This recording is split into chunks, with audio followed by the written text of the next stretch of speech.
Um, I see I'll- Robert is here. Good to see you. I'll get us started here. I'd just like to welcome everybody. This is the Newtown Democratic Town Committee Training School, and we appreciate you being here. This is our session on framing our language to connect with voters, or framing our language to forge connections. And I'm your moderator, Michelle Koo. I'm the chair of the Newtown Board of Education and also a member of the Newtown DTC. And I just ask that everybody mute themselves when they're not speaking. And you can enter your questions into the chat as they come up, and we will try to leave time at the end for your questions. And then I'm pleased to introduce our panelists who will share their expertise.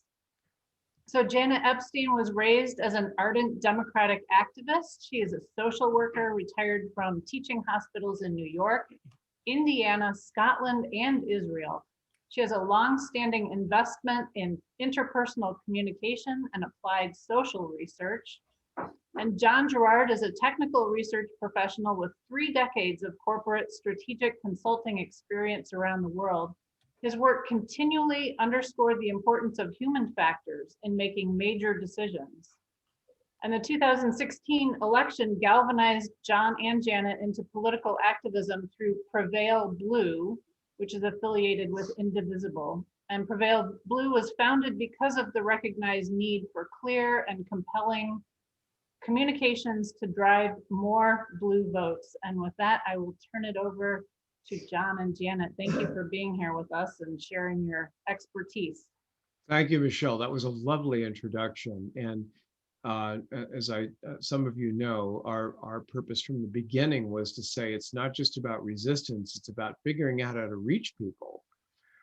Initially, we were looking at trying to reach people who were conservatives, and it wasn't working. So we focused on trying to energize the Democratic base, and there's been some success with that, but then there's a lot more work that needs to be done on communicating with people who just don't seem to understand the value of community and unity for a strong republic. So that's really how this happened.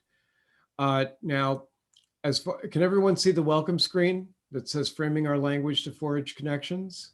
Yeah. Okay, good. Yeah, the green borders disappeared on my screen, but apparently it's there. All right. So as to why we're here today, it really is about that business of language. A couple of things, and Michelle covered these quite lovely. If you want to talk about your background and what you're working on, what concerns you, pop that in the chat, and Michelle is going to collect that. If you've got a specific question that falls outside of the feedback and the exercises, type ask with question, and we'll keep track of that. And just remember, we are going to send resources afterwards. We're going to send links, examples, a lot more material than is just in this 1 hour. Okay? Janet? Okay, and just to add, if we don't get to your questions today, we will follow up with you individually afterwards. So why are we here? Obviously, we're here to win hearts, minds, and votes using every tool in our toolkit. We're going to look at framing in terms of values, metaphors, and building narratives. Those are not the only things, but those are the ones we're going to deal with today. And by the end of today, we're hoping that you'll take away the ability to assess, speak, and write with greater intention when you speak with voters, legislators, tell your personal stories, do your advocacy work, when you advance a campaign, when you write letters to the editor or op-eds, give testimonies, and have conversations with the people that you know. We chose an iceberg for this slide because with our hour, we're just introducing some framing concepts in order to whet your appetite to learn more. After today, you should have some more resources to do that. And we're always open to meeting again if you want to follow up with something. Yeah, our challenge is that the amount of research out there is massive. And so again, we're trying to digest that down to a point where we can introduce it. It is a case where, don't get scared. You have to kind of dive into this stuff and look more deeply in some cases. All right, so moving along, we put this image together to represent the perception that Americans have developed and reinforced constantly in the media that says we're divided on values and beliefs and that we have negative perceptions of those we disagree with politically. Now, the question is how much of this is the way we really feel and how much is this is the media? There's a growing body of research showing that these attitudes may be out of sync with people's actual positions and beliefs, especially on social issues. For example, research is showing that there's more consensus on addressing racism and the roles of law enforcement, and especially since the pandemic, the role of government and public health systems. The constant attention to our differences reinforces the two Americas trope. So we think that makes us think we're more divided than we are. As we go into this material, we're going to talk about the shared values that we need to uplift instead, like having a shared fate and solidarity. Okay, so we have permission from Analyst Institute, which is one of our premier political research organizations, and I'm happy to be a member, to share this 2018 field test of 2 postcards that were used in a US Senate race in Arizona and Florida by Planned Parenthood Votes, which is Planned Parenthood's Political Action Committee. This information is confidential, so we ask that you not share it or take screenshots. These 2 cards were sent to voters and were compared with a control group. Over 5,000 people participated in the study, which included a pre-election contact and a post-election follow-up with the participants. We're going to read the 2 slides, and then we'll show you the impact that these 2 messages had on voter turnout. So, John, would you like to read? Yeah. All right, I'll read the first one. Dear Arizona voter, I'm asking you to support this candidate in becoming our next US Senator. It's never been more important, a time to stand up for healthcare for Arizonans. As our next US Senator, this candidate will be the proven champion everyday Arizonans can count on. So that was the original card. The new card is, Dear Arizona voter, I'm asking you to support this candidate in becoming our next US Senator. It's never been a more important time to respect Arizona families by keeping us healthy. As our next US Senator, this candidate will be the proven patriot everyday Arizona families can count on. All right. So that's the difference. You can see there's a slight difference. Let's in the go on, way. John. Don't give anything away. Right. Next. I know Janet's always telling me to shut up. But here's the important point from that, right? We can show a graph of the relative effectiveness of the messages. The messages on both cards had a positive impact on all voter turnout, as you can see on the bottom left, for this Democratic candidate. But what's significant is the effect on conservative voters. It was the second message that was particularly effective with conservative voters who self-identified as independent. There was really almost a 40% percentage point increase in those people turning out to vote for this candidate. That's huge. It's amazing. And it was just based on that subtle wording change. There was also a highly effective result with self-identified conservative voters that were not necessarily considering themselves independent. In that case, and we don't have all the detail here, even they gave us a 25% percentage point turnout. So this is very exciting information. And later in the presentation, we're going to revisit this example and give you some more information about the way this field test was used, not only in terms of just basic language, but also in terms of moral values. Okay, so we're going to start talking about frames. We've shown you an example of the effect of different messages. Now we're going to see how these messages are constructed. And we start with frames. Cognitive science and neuroscience teach us that frames are worldviews that shape the way we see the world, and we think in terms of these frames. They guide our understanding, our goals, our plans, and our behaviors. And even one word can trigger a frame. When we frame an issue, we choose what we say, how we say it, and what we leave unsaid. And our choices affect how people hear us, what they understand, how they react, and more broadly, they can impact public discourse and policy outcomes. Have you ever had that feeling where you said one word to somebody and they just switched off and they wouldn't listen to you anymore? That's a lot of what this is about. It's about finding the one word that switches them off and not using it, using a different word. So we communicate on a lot of different variables when we're using frames. When you look academically, there's a lot of different ways here. We've shown 4 different ones. We want to just focus on the upper left for today with our time available. So we're going to look at values, metaphors, and narratives. Obviously, a lot more goes on.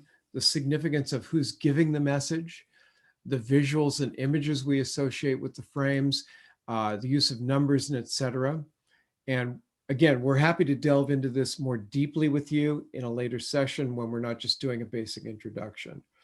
So today, again, values, metaphors, and narratives are where we're going to focus because they're easy to understand and they're easy to implement. Okay, so let's look at moral values, which are cherished ideals or deep-seated principles. Cross-culturally, we all have them. And importantly, talking about values creates gateways into framing. We're going to look at 2 constructs today related to moral values. One is Professor George Lakoff's material, and we're going to look at moral foundations theory. Okay. Next. This is a very useful method of thinking here. Moral values help us create what we can call a principled stand. This is a term that is both a frame and a metaphor. So you get 2 for the price of 1. A principled stand frame comes from Drew Weston, who's a professor of political psychology. And Jim Himes, by the way, is Congressman Jim Himes is quite a fan of his work. It's very good work. So how do we look at this? Moral values tell us why we should care about what's at stake. They prime people for a common good outlook to foster open-mindedness. And if we state these correctly, we are taking a stand, and that becomes our moral principled stand. Identifying and framing common values and aspirations is actually now being highlighted by a number of progressive organizations that we're going to reference today. Okay, so this is an exercise. We're going to ask you to unmute or put your response in the chat if you have one. Remember the handout that we gave you on the Google Drive. We hope you all had a look at it. We're going to look at it again shortly, showing values. When you think about your personal moral values, what might be your deepest guiding value? So here's one, right? Oh, before we do that, let's see if anybody has a response. Sorry, hit the button too fast. Yeah, cut it out. Anybody? Yeah, I would say, moral value. Anything. Eileen, the common good, I would say that. You Okay. mentioned that. Okay. Anyone Anybody else? else? That people are taken care of both materially and emotionally. Okay. All right, let's forge ahead. It's early in the day. I think these are some of the ones that came to mind, and because a picture tells 1,000 words, we've attached an image to these. So for us, we found, and we're basing this on feedback from lots of other organizations. We talk about Americans as innovative and finding solutions. And you'll notice that I'm saying finding solutions rather than saying fixing problems. Yes. Next, John. We put our families first, and we care about our families. And we love our country. We believe in equity and justice for all. We play by the rules. We believe in the rule of law, and we value work and working together. And we're going to talk a bit more about some values. Next. Right. So again, going back to the American values, the American values is the first construct that we want to cover.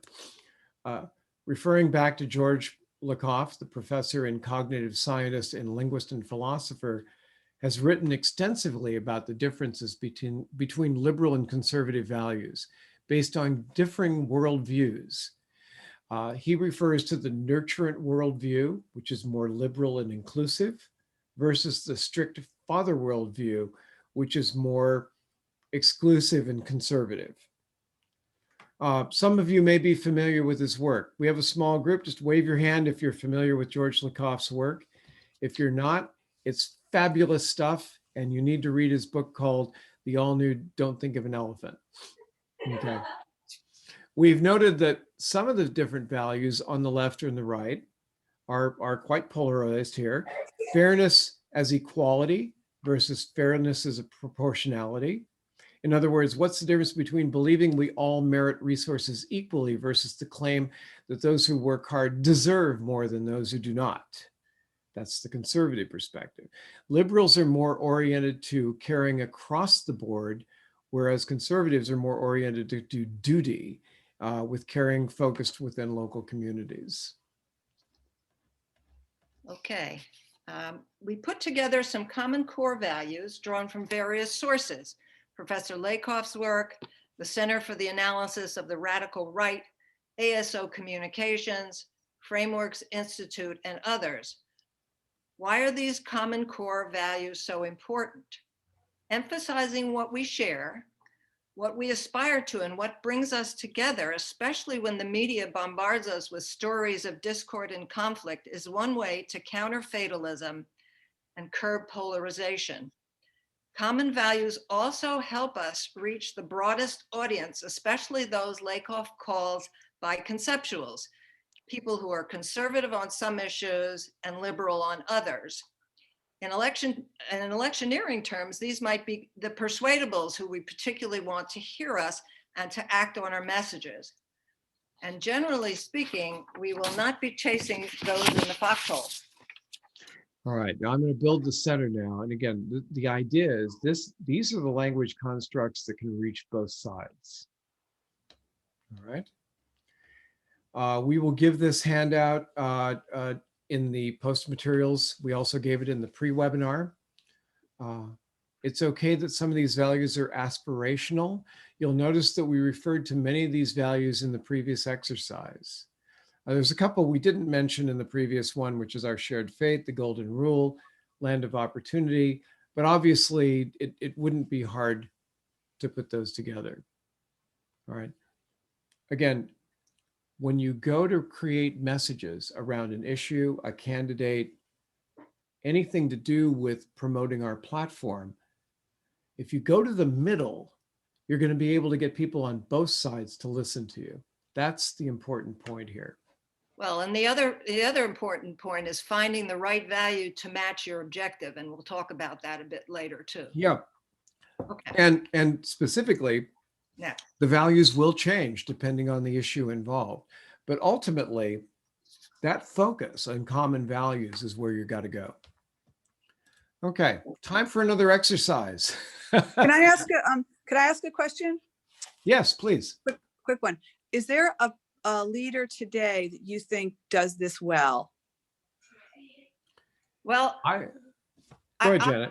I think, and I will answer you, briefly right now. I think what we're hearing is that people who are in the framing field are talking about Joe Biden surprisingly triggering the America Cares value and frame, and they're surprised because he's a conservative liberal.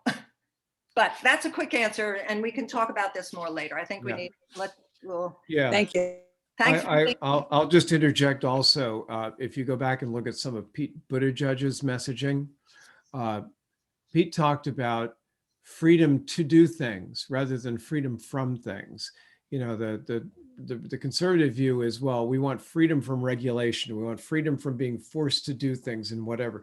And Buttigieg was saying, no, we want freedom to be able to have our people be healthy and our businesses to be able to run without worrying about whether or not people will be able to work for them and so on. So he was talking about freedom to do things versus freedom from doing things.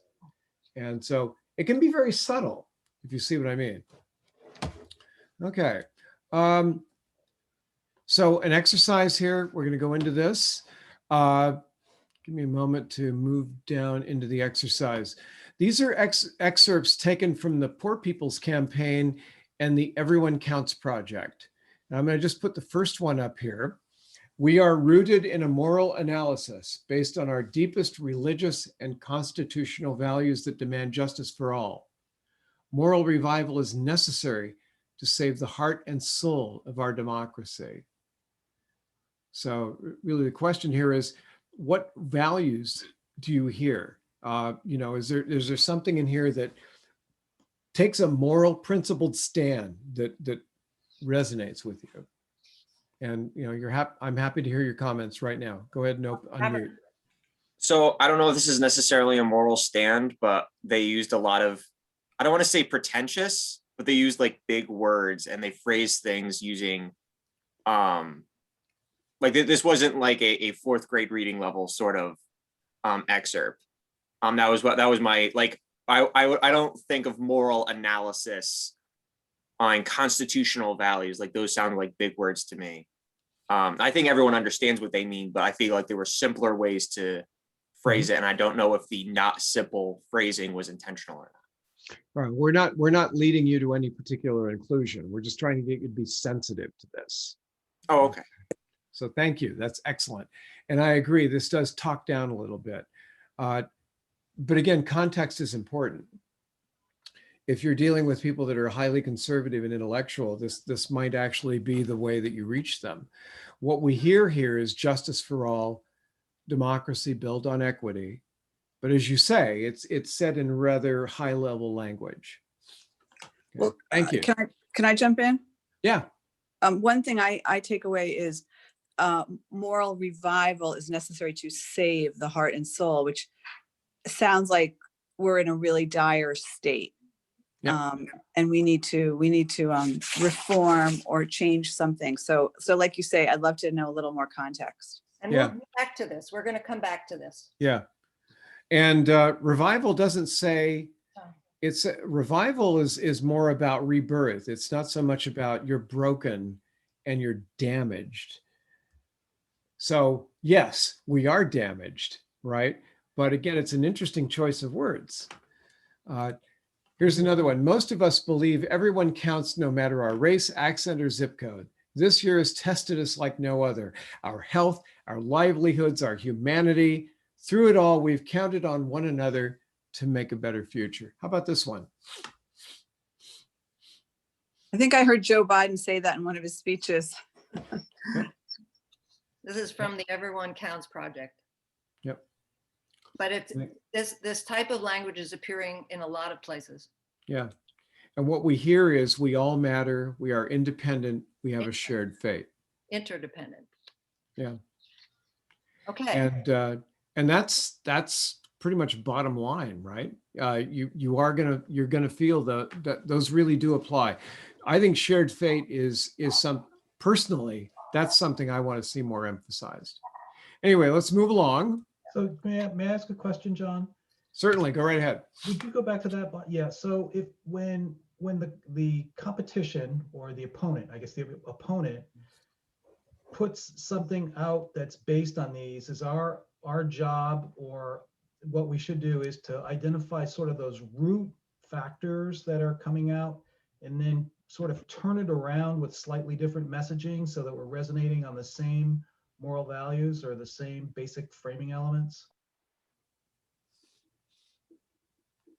What is the question? I didn't, Robert? Can you hear me? I didn't quite. Yeah, we hear you. Question. Oh, so if our opponent comes out with, say, that first one, All right. And then, we identify sort of the core components as justice for all and democracy built on equity. Do we, in the case where we would counter this messaging, do we counter this message? Is the idea here, we identify those root factors, justice for all and democracy built on equity, and have a counter message that's based on those same core factors? We're going to talk a bit more about this. That's an important question. We don't respond on the defense.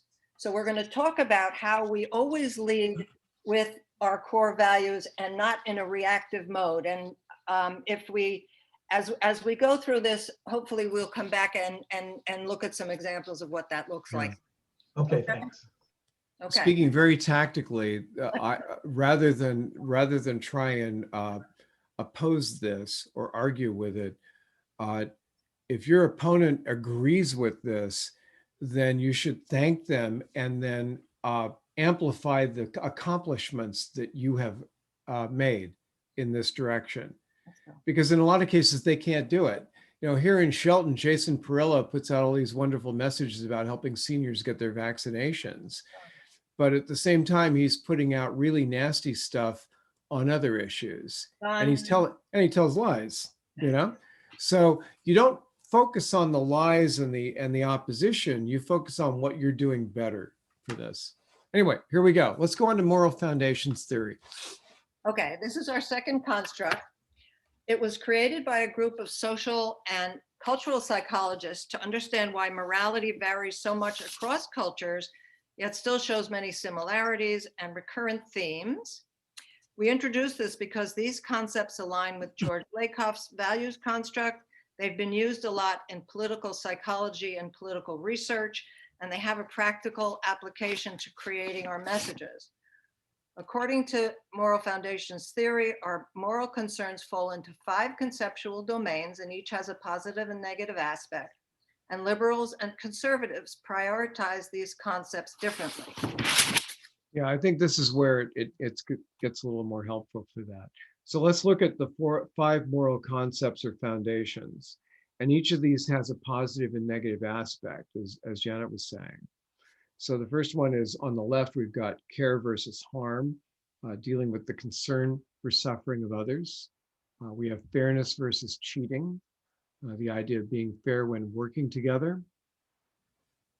On the right side, we have the more conservative ones, authority versus subversion and endorsing social hierarchy. We have purity versus degradation, talking about sanctity and cleanliness of body and soul. In the middle, we have the whole idea of loyalty and betrayal, which really applies in both cases. So we're looking at each of these and we're saying, when we want to make that moral judgment, like when you were talking about the person who would make a similar claim, these are the concepts that you can then go and examine to see how they're falling in line with the message you're trying to create. And what we're saying is that that liberal mindsets tend to favor the left side foundations on the left, and conservatives the foundations on the right. Yeah. Okay, let's. But you can address all of these once you know how to do it. Right. Okay. So moral language affects how people react to us. And because of that, the MFT psychologists created a dictionary to reflect the values underpinning the foundations. So we're going to have a look at the dictionary. You're going to see a rather full slide, but we will give you the link to the complete dictionary in our resources handout. All right, ready? Drum roll. Here we go. It's a big slide. This is an excerpt from the dictionary to give you a sense of how extensive it is. We pulled out a few words from 4 of the 5 foundation pairs. Words like protect and care contrasted with fight and war in the care harm foundation. Words like equal and honest compared with bias and unjust in the fairness cheating foundation. Words like family and unity and traitor and loyalty in the loyalty betrayal foundation, and duty and leader, disrespect, lawlessness, etc. in the authority subversion foundation. The words you choose to use are in part dependent on who you are, your audience, the context, and the effect you want to create. John is going to take us back to an earlier slide to give you an example of how this can work and how moral foundations theory has been tested. Yeah, we'll do that next. I just want to say that this slide, as much as it looks dense, this is an exciting slide because when you start writing words to the editor, letters to the editor, or you're trying to write campaign literature, these lists are powerful. They make your life so much easier. So remember I said we were going to revisit prior examples. Let's take another look at these postcards.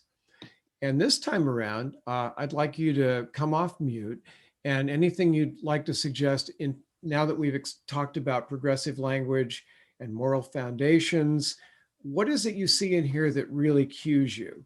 Which words? Which are the words that stand out to you that might differentiate one from the other? Yeah. So Patriot. Patriot. Yeah, I agree. Yeah, that's one. Respect. Respect, good going. Families. Yeah, got it. Champion. Yeah, Stand up. yeah. You're good. You're good. Yep. This is good. It's subtle, but it Okay. works. Let's And of course, healthy with the pandemic. Anything related to healthy. yeah, this was 2018 before the pandemic, but that is a sanctity, purity word. Okay. Awesome. Good going. Okay, why don't we do the bill? Good going, guys. Yeah, you folks you're getting A+ right at the moment. Yeah. Basically, what happened was that the standard progressive language on the left was replaced with moral foundations conservative vocab on the right. And in this real life Senate race, this changed using words related to the foundations of, do the bill, John, in-group loyalty. Do we have that one? Yep, there we go. Okay. The words respect and families, authority, honor, which is respect and patriot, and the healthy word, which is sanctity and purity, resulted in a significant behavioral response from conservative voters, as we showed you earlier. The investigators, one of whom happened to be our own Josh Calla, a political scientist at Yale, concluded that using conservative moral frames with self-identified conservatives can be more persuasive than using progressive moral frames. Their conclusion supports results from other experiments that show that matching targets' morals with their messages increases persuasive effects. And we'll want to consider that when we're connecting with our different audiences. Yeah. And also remember when we showed you that graph a little earlier, even the liberal progressive people responded positively to this kind of language. Right. So, you know, the fact is the liberals get it. It's the conservatives that we want to get it. Okay. Okay, moving along. Can I ask a quick question? Sure. Does this work in all demographics? Because, you know, I get Twitter from a variety of different people, and like I look at AOC's communication, things like that. And not to digress, but I read a lot of perspectives on the recent interview with Meghan Markle and Harry, and the difference in perspective from age and race, et cetera, it's just astounding. I wonder if that applies to political language too. Absolutely, all the time. So, I mean, if you want to read this piece of research, you have to look at the audiences that they were targeting. And you do have to always bear who your audience is. Mhm. Always bear that in mind. But, Yeah. and, you know, we can always talk about that another time. You're absolutely right to be sensitive to that. And I think in the case, you mentioned the Harry and Meghan interview, you're crossing a different set of boundaries in that one that we could also run into. The race card was tripped in that one. And that brings up the whole woke generation and the whole woke dialogue. Now, the question is that something you can target? Is something you can understand or manipulate? And the truth is that's just a piece of dynamite with the fuse already lit. We're still learning how people are reacting to those things. So there's always going to be surprises, right? But what you want to do is you want to stick to clear concepts and clear guidelines. And my thinking is if you stick to clear concepts and guidelines, you'll find a path forward John. even when there's these incendiary diversions going on. Okay. Okay, we're going to talk about metaphors next. Metaphors are cool. We use them all the time. They are actually the underpinning of memorable sayings and slogans. They put muscle and retention into our messages. Professor George Lakoff writes that metaphors are figures of speech that create images, maps in our brains, connect to our emotional agendas, and in many cases, we have no choice but to think metaphorically. We didn't talk about this, Janet, but I was thinking about mnemonics the other day. And they're a great choice in this example. Anyway, metaphors explain complex concepts in order to, process the large amounts of information. And when we say they're unconscious shortcuts, it's because they will come back to you. Okay. So they lend themselves to being used repeatedly. They don't have to sound scripted or inauthentic in any way. And they change the emphasis in the way people think. Now, in this presentation, earlier and now, we've included a lot of metaphors, and we're hoping to heighten your awareness of them. We're obviously breaking the glass ceiling on this slide here. Hopefully that was obvious. And we're going to go on now and look at some more detail on this. Here we go. Wait a minute. Was that what we wanted? No, Hold on. Up. Read it. Hold on. it's our metaphor slide. There we go. Okay. so Right. Got it. Leave that for the moment until we do the build. So there are all kinds of metaphors, and I want you to understand that we're talking about them because they will enhance the impact of your values. And I think Robert was sort of sensitive to some of them, and we'll get back to this as we move forward. So there are all kinds of them.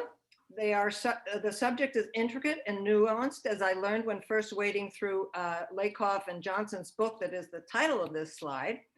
And we're going to draw your attention to two types of metaphors to give a sense of how to spot them, first of all, and in order to use them intentionally for the important tools that they are. If we choose well, they can help explain our message, but alternatively, they can distract and reinforce bias, and that's what we need to be careful about. We recommend taking advantage of the evidence-based framing research and academic literature that's available to help us with this when we need it. And we're going to give you some references in the handout, and we're going to talk a little bit about what that looks like. So, John, first one. Here we go. We're going to talk about structural metaphors. And through this, we understand and experience one thing in terms of another, comparing the two. So when we say a nation in mourning, we're thinking about a nation as a person. And when we say we need to defend our position, we're thinking about argument as war.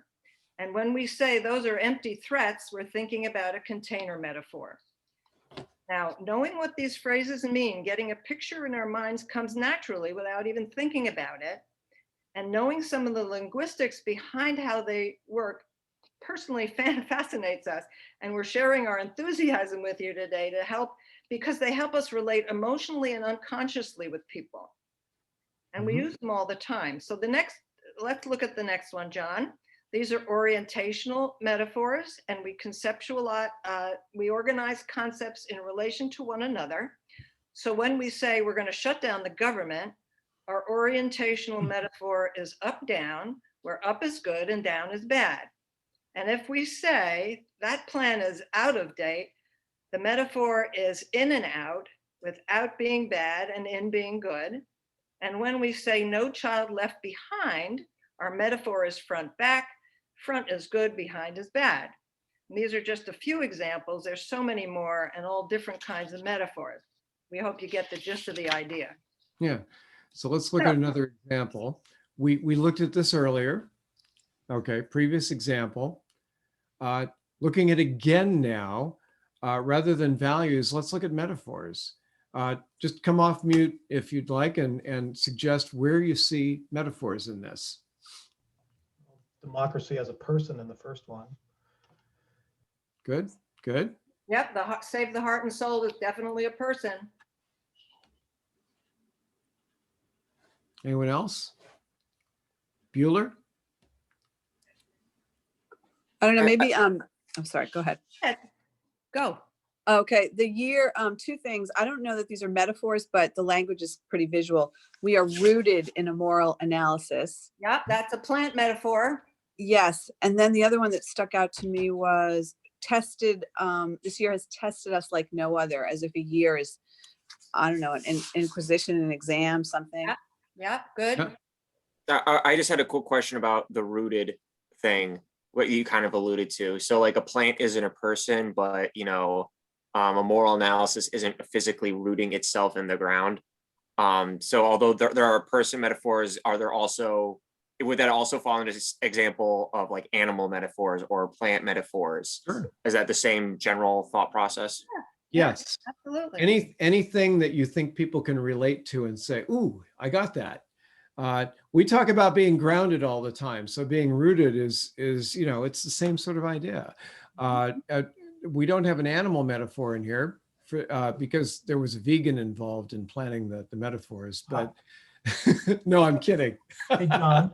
So John, I have a question then. If can now we look at this first one as it's a mixed metaphor, right? So we've got a plant metaphor and then a human person metaphor. Would it not have been more effective to stick with the plant, to choose one and then let we're rooted in this and moral revival is necessary to help our democracy flower or something like that? Sure, you can do that. You could do that. Absolutely. We heard a talk the other day where they were using the ground, the planting, the gestation, all, like his first 3 paragraphs were using those metaphors constantly to get the idea in our heads about the concept of mindsets. Yeah. Absolutely. So and to your point, that's fantastic. And you're right. If you mix a lot of different types of metaphors and a lot of different concepts, you can distract people. But if you stick with a particular set, like we're going to plant the seed, we're going to grow the oak or the crop, we're going to benefit from that. That's very powerful. These were not our examples. We wanted to use examples from the field. So this is how it was done. But absolutely, that's great. That's fantastic to suggest. The one we didn't touch on was everyone counts, which is a number, and we've counted on one another. That's a numbers kind of metaphor. Yeah. Oh, okay, good. But this is good. This is good. You're thinking along the right lines when structuring the use of metaphors and moral values isn't just picking from a dictionary or a list. It's also deciding how you want to put them together. And that's what we're going to come to very soon, because we are going to talk about narratives. So we've introduced frames, which are the basically the ways to key into people's attention and understanding. We've talked about moral values, which is the way to give direct personal and emotional meaning to things. We've talked about metaphors to create memorable phrases.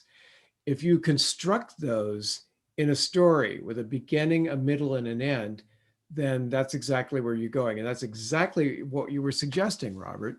So it's fantastic. A narrative is a story with a beginning, a middle, and an end. It brings frames to life. It emphasizes morals about how you should live and not live your life. So when we make stories, not just Aesop's fables, but shorter things for political campaigns, it's decisions about how to introduce a topic, what to emphasize or leave out, whether or not how to explain and give a final position on that.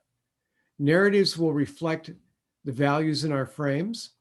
As social and political advocates, the choices we make can influence how people understand these issues and the way they're important to us. So we need to make these choices carefully.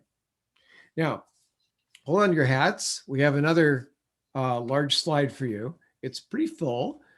But again, this is a reference slide and it's a handout we're going to give to you. Are we ready, Janet? Yes. Drum roll. Here we go. Okay. So we're going to direct you to look at the green column on the left. and the green top row. The green column references some of the political, nonpartisan, and not-for-profit organizations that work on and research framing for people like us to use in our political work and for social justice advocacy. We chose only 6 of them. These organizations are important because their evidence-based framing research shows us that choosing our narratives wisely and purposefully can affect the change in understanding and public response that we work so hard to achieve, whereas common ways of talking about issues can do the opposite and reinforce misconceptions and bias. So the organizations, you can read them: Frameworks Institute, Race, Class, Narrative Action, Indivisible, that's our group, Chronicle of Philanthropy, ASO Communications, etc. The top green row is our summary of the building blocks that they use to put these narratives together, since the organizations share similarities, yet also have differences. In the handout, you'll be able to read what those are. The process begins with referencing our values and vision. We move on to explaining and questioning the motives of players, and then talking about solutions and actions, and then reaffirming our truths to close our narrative. We try to avoid amplifying messages that we disagree with, and we promote positivity. And we're going to look at a couple of examples, and you can read all about them in the handouts. Right. So the first example we'll take is a brief one, and we're going to deal with the big lie. There's been a lot of big lies, but there's a specific narrative right now around big lies. And we're going to look at this particular guide from Indivisible National. This is Indivisible, it's hard for me to say it any time of the day, Indivisible National Truth Brigade's Truth Sandwich. Okay. It's a compact guide with the fewest building blocks, so it should be easier to remember. And this is an example from a tweet storm action that happened recently. Now, Indivisible encourages us to personalize our narrative language for authenticity, context, and audience. And I'm going to go through this example step by step to show you how it works against their plan. So first off, we're going to reference their composite framing guide for the truth sandwich. Most of us want our leaders to focus on our health and safety, not to fear for their own lives. So the first thing we're doing is we're sharing common ground and we're speaking truth. Okay, that's the point number one. Yet, extremists on the right are inciting the insurrectionists again, spreading the big lie to derail our democracy. So we want to explain the cause. We want to plant a doubt and question the motives of the messenger in this case. All right. Well, I'm not falling for it. I love and will stand up for my country. So we're talking solutions and actions. We're reaffirming truths and visions. Okay, again, simple example, but this can show you that even in a very simple structure, you can take a situation that is against our progressive democratic values, and you can come up with a way to frame a response that should resonate not only with progressives and liberals, but also with conservatives. Now, remember the rules of thumb. Avoid the opposition frame. In other words, don't talk about fraud. Talk about our position, which is the big lie. Don't repeat accusations even to refute them. In other words, don't say there's no evidence of fraud. Just leave that alone. Move on. Okay. And speak to the positive message. So now we're going to look at another one, which we actually like this guideline better. It's the Justice for Us frame, and we're going to use the ASO Communications Framing Guidelines. We like it because it's more detailed explanation of what we want to think about as we build a frame. And these are just, short statements, but these can be the basis of any advocacy work that you're doing, any candidate work that you're doing. So let's go through this one. Okay. No matter what we look like or who we vote for, most of us believe our elected leaders have a duty to uphold our democracy and govern in our interests. This is leading with shared values, not problems.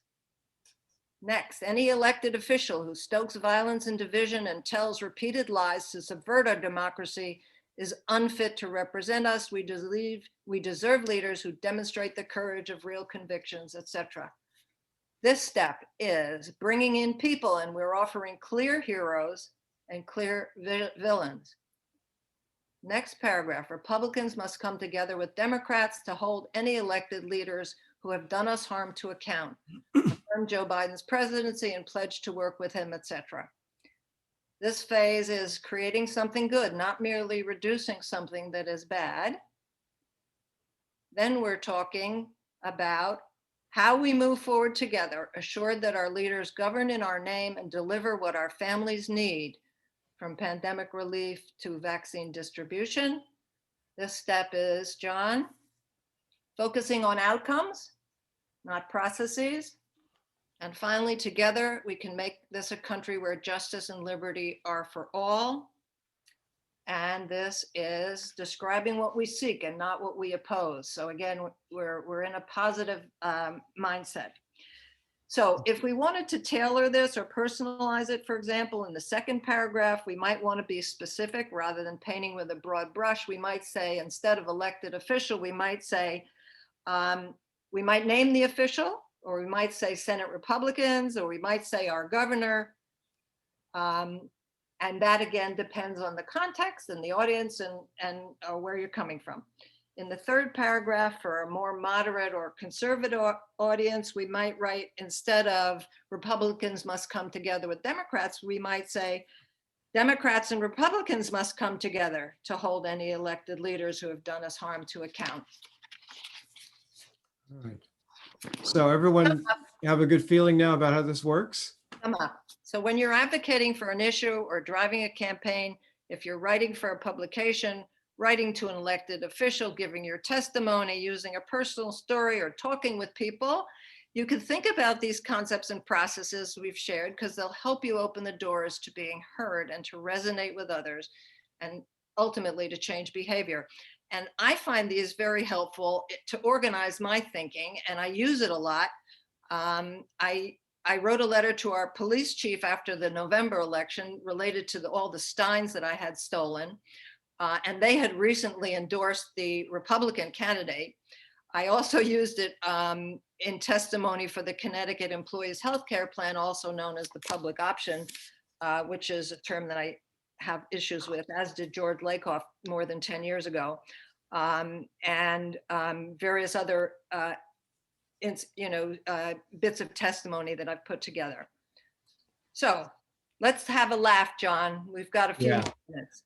Oh, The good news, I just want to reemphasize that every one of these groups has put these beautiful templates together, and the ASO one is really cool. You want to write a letter or a position statement. This is so helpful. Okay, let's have a little fun. Janet, read me a question and I'll answer it. Robert has a question. Robert, can you put it in the chat? Yeah. You mind? Yeah, I'll put it in the chat. Okay, good. I want you to laugh a little. Okay, ask me the question, Janet. Okay, do people need to worry that Democrats will raise their taxes if they win the Congress? Well, only if their name is Exxon. If you're an oil company that's been ripping off Americans at the pump while reaping record profits and getting a corporate tax welfare to boot from a Republican Congress, you can bet you're going to see your taxes go up. We are going to roll back the Republicans' no tuxedo left behind tax plan and give the money back to the middle-class Americans who actually work for a living. We're going to make the tax system fair again by cutting, not raising taxes on people who work hard and play by the rules, because our tax code should be an extension of our moral code. Well, I just love the way Weston writes. He's snarky, but he's right? He's emphasizing the issues that matter here, right? Colorful. So all we want you to know is that when you write these rebuttals or these position statements, you don't have to be dead serious all the time. You can have a little fun with them. It makes it more memorable. I do want to highlight some resources for people before we go, John. So so let's do that. We want to talk about this. Okay. So we don't need to reinvent the wheel. We can rely on the research. There are many organizations, some of which we've already mentioned, and others like the de Beaumont Foundation focuses a lot on health, the Metaphor Project, the Navigator Research, Roosevelt Institute, and others that are working to frame the issues that matter to us. So we want you to take advantage of their evidence-based research and recommendations about which frames are most effective and or more effective than others. These research processes are very extensive, prolonged, involved analyses of tens of thousands of contacts with people like us, focus groups, review of hundreds of academic publications, communications with media makers, policy experts, think tanks, and philanthropic leaders. These are some of the issues that they cover. I don't know if anybody can identify an issue here that resonates with them.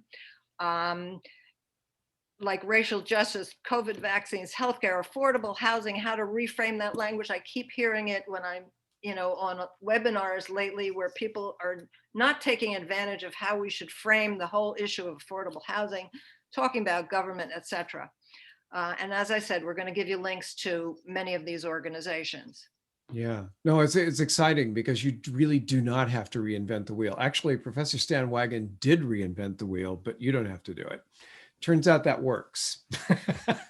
But these sites are going to save you so much time because they're just begging for you to use their material. Okay. We need our... Yeah. So bottom line is values do matter. Metaphors bring values to life. Narratives explain and create motivating stories. And in the end, we are all creatures of stories.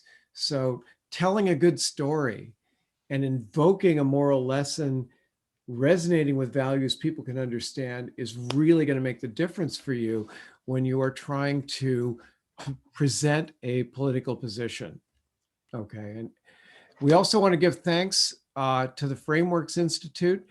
There are, of all the different groups that we work with, this is a very interesting one. They are independently funded by various stakeholder groups that are looking for social change. And they are, I would say, one of the most objective groups that are out there in terms of trying to help people understand how to communicate. You can visit their site. They have many presentations and seminars that are available for free. And they're very, as with many of these organizations, they're extremely generous with sharing their information. Okay, so there will be a number of handouts that we're going to send you. The handouts will include links to all the organizations we've spoken about and many of the templates. We will also include a series of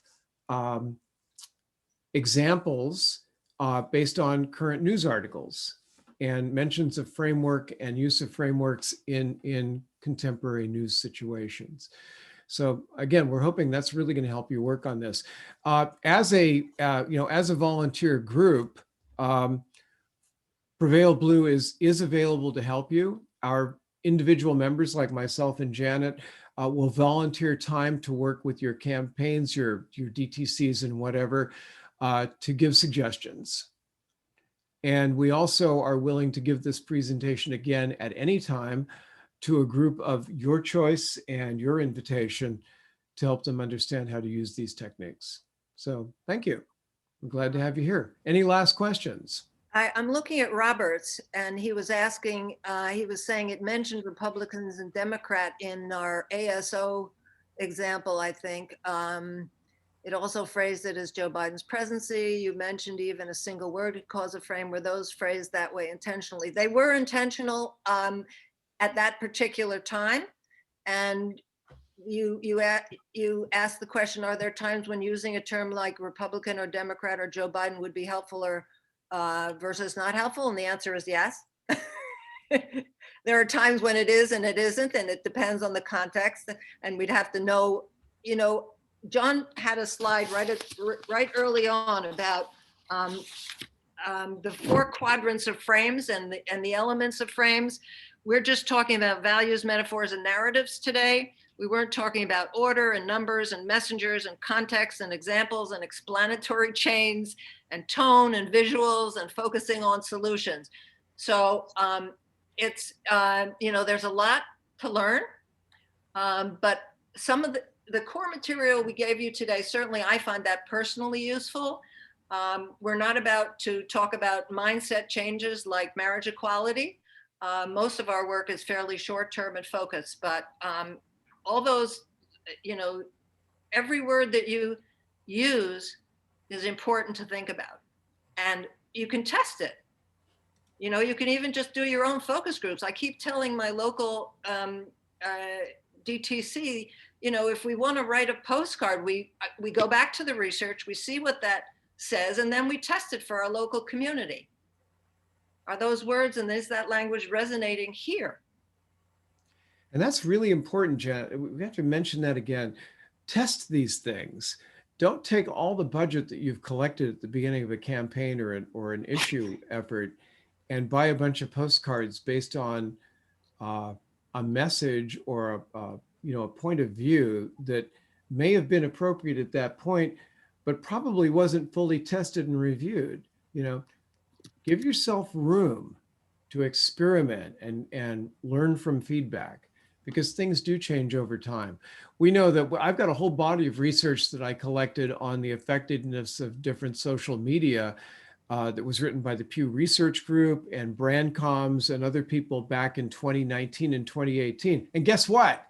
Then we went into lockdown, right? And everything changed. So you have to constantly reevaluate these things. But what we do know for certain as a ground truth, that there are certain moral concepts by which we can connect with people. And it's the craft. What was that book I have? It's over on my shelf somewhere. The Craft of Writing. It's really that. It's the craft of expression and choosing the language and the references that work. And it will change over time. Thank you both so much for all of this good information. Before we wrap up, I see there's a question about a link to a shared drive. Is that, or maybe materials is that something that will be sent out afterwards? Well, the shared drive was for the pre-conference materials. And if you give me a moment, I can show you what it looks like. Everyone should have actually had access to this drive. Give me just a moment. So this is the shared drive that had been set up by Eric. Does everyone have access to this? Which? Yes, I think so. Okay. So framing our language to forge connections. You can see our pre-call handout is in here. If you're sharing and this, of course, gave a little bit of information that we wanted to talk about in the meeting today. Ideally, I'd rather not put the full handout up in here for just anyone to download. I'd rather send it to you folks that attended, because we have had some problems with being quoted out of context. But assuming that we can do this, you see, this is the, wait a minute, let me go back one. So essentially afterwards, we can expect, participants can expect to get a message from you, and I'm sure we'll be able to communicate with you as well if we have any questions afterwards. Absolutely. We're going to put together a very nice summary of everything we talked about today. Yeah. And send that to you, but not the entire slide deck without the commentary. Yeah. And again, our goal is to have these kinds of meetings as often as possible. So what we'd like to do is say, if you enjoyed the material you saw today, if you see value in it, please invite us to your DTC meeting. We're happy to give you an hour of our time, anytime that's convenient for you, in order to communicate this information. Absolutely. Fantastic, because there are plenty more quadrants to go through. Can I ask a quick question before we sign off? Sure. A quick question. Thank you so much. Super interesting. What would you two recommend as the best place for the most current thinking about this? Like, because books now get so obsolete so fast. Okay, go to ASO Communications and Frameworks Institute. Okay. That was a quick answer. Are those both nonprofits? Yeah, Okay, I've got the frameworks one. All right, Both. thank you very much. super duper. They are both super duper. You know, ASO and frameworks, okay. And you know, you're right, Eileen. Not only are things changing quickly, but the publication system of the past doesn't work anymore. Anything that's actually in paper is only for historical purposes at this point. We're going to send you a de Beaumont, and that's, pre and post language about COVID vaccination, which I think you'll really appreciate. You guys are really, on your toes, and you'll see how important language is when we talk about issues that matter. Well, Yeah, that George Lakoff book sounds like the kind of seminal work. Am I right? You have to read that because Yeah. you will flower, and you'll have many happy aha moments. Yeah. Right. So I don't mean to say all printed matter becomes obsolete, but I think there's some, standards, but it's just everything, the thinking and communication is moving so quickly, right? Because there's so much of it. And over the last 4 years, the recognition of the value has increased substantially. And the organizations I mentioned to you are churning out new material all the time. So they're trying to keep us, It's funny. I feel like one thing that came away from when I was thinking about your work and the use of metaphor, et cetera, was how people are getting so sophisticated too, that almost it's imperative that people who are communicating to be elected, et cetera, are so authentic and so real, because all the language that's been used in the materials we've seen, it's also repetitive. And you know what I mean? You see the same stuff on every sign.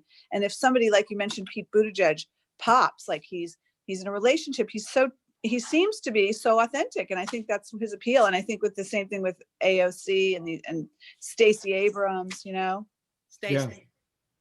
Yeah. Yeah. Well, that goes back to the website talk last night. You've got to say things that other people can't say. And you've got to say things that are very specific, and you have to say things that are measurable. Yeah. And if you can combine those in a moral framework and an interesting narrative, then it's very hard for people to forget it or to discredit it. Well, the good news is we're demanding a lot more from our elected officials now. You just said specificity, measurable, authenticity. Like, you can't get away with much, I think, which is a good thing, right? Well, come to Shelton. Oops. All right. I want to thank you both for, and all of the folks who have contributed to this conversation. It's really been a fascinating conversation, and it certainly pushes us to use probably language that we're not very comfortable with if we're not in the right, if we're talking to other groups outside of our own. So I very much appreciate the time that you've spent with us this morning. And folks can drop information in the chat. We'll keep that information, or also follow up by email later. So thank you so much both for being here. Yeah. Yes, thank you, everyone. all. Please be in touch. Great work. Great work. Take Thank you. care. All Good right. to see you. Bye-bye. Good to meet you all. Awesome. Bye-bye. Bye.